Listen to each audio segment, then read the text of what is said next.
The advanced industrial landscape of Tamil Nadu is a model of all-round growth. Pick any sector and you'll find our name topping the list. Tamil Nadu is among the top 10 automobile hubs in the world. Take electronics, heavy engineering, textiles, or footwear. We are global leaders in each sector.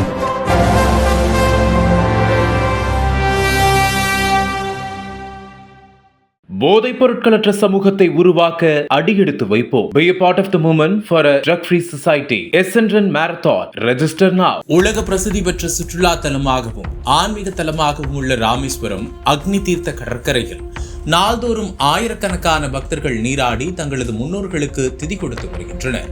குறிப்பாக தை அமாவாசை நாளில் அக்னி தீர்த்த கடற்கரைக்கு லட்சக்கணக்கான பக்தர்கள் வருவார்கள் என்பதால் அதற்கான முன்னேற்பாடுகள் தீவிரமாக நடைபெற்று வருகிறது. அந்த வகையில் ராமேஸ்வரம் நகரில் துப்புரவு பணியை மேற்கொள்வதற்கான கான்ட்ராக்டை தனியாரிடம் நகராட்சி நிர்வாகம் வழங்கியுள்ளது. அவர்கள் நகரின் அன்றாட துப்புரவு பணிகளை மேற்கொள்ள வட மாநிலங்களைச் சேர்ந்தவர்களையும் உள்ளூர் பகுதிகளைச் சேர்ந்த மக்களையும் நியமித்துள்ளார்கள். அதில் வடமாநிலத்தைச் சேர்ந்த துப்புரவு பணியாளர்கள் மட்டும் பேருந்து நிலையம் மற்றும் அக்னி தீர்த்த கடற்கரை பகுதிகளில் நகராட்சி நிர்வாகத்தினால் அமைத்து தரப்பட்டுள்ள தகர செட்டுகளில் அடிப்படை வசதிகள் எதுவும் இன்றி பாதுகாப்பற்ற நிலையில் தங்கியுள்ளார்கள். இதுகுறித்து புகார் எழுப்பியும் எந்தவித நடவடிக்கையும் எடுக்கப்படவில்லை. இந்த நிலையில் கடந்த 22ஆம் தேதி இரவு அக்னி தீர்த்த பகுதியில் உள்ள தகர செட்டில் வட மாநிலத்தைச் சேர்ந்த துப்புரவு பணியாளர்கள் தங்களுடைய குடும்பத்துடன் தூங்கிக் கொண்டிருந்தனர். நள்ளிரவு நேரத்தில் குடிபோதையில் இருந்த 3 பேர் கொண்ட கும்பல் அந்த தகர செட்டிற்குள் நுழைந்திருக்கின்றனர். அப்போது உள்ளே தூங்கிக் கொண்டிருந்த வடமாநில சிறுமியை அவர்கள் கடத்தி செல்ல முயற்சித்தனர்.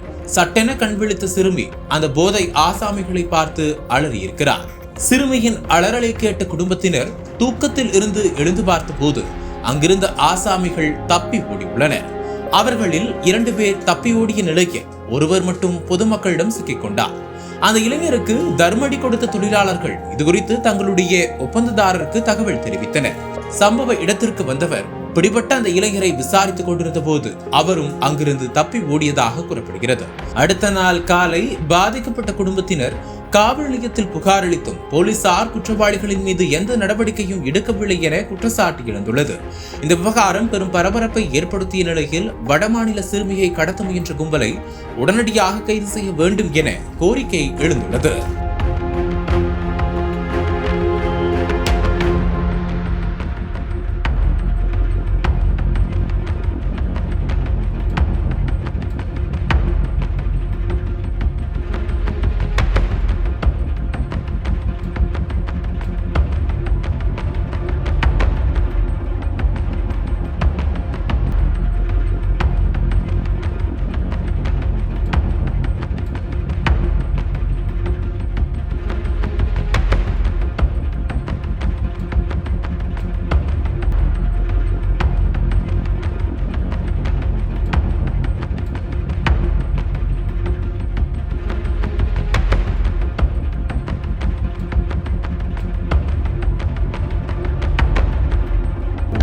அனல் பறக்கும் செய்திகளை அப்டேட் செய்து கொள்ள நக்கீரன் களத்தை இப்பவே சப்ஸ்கிரைப் பண்ணுங்க.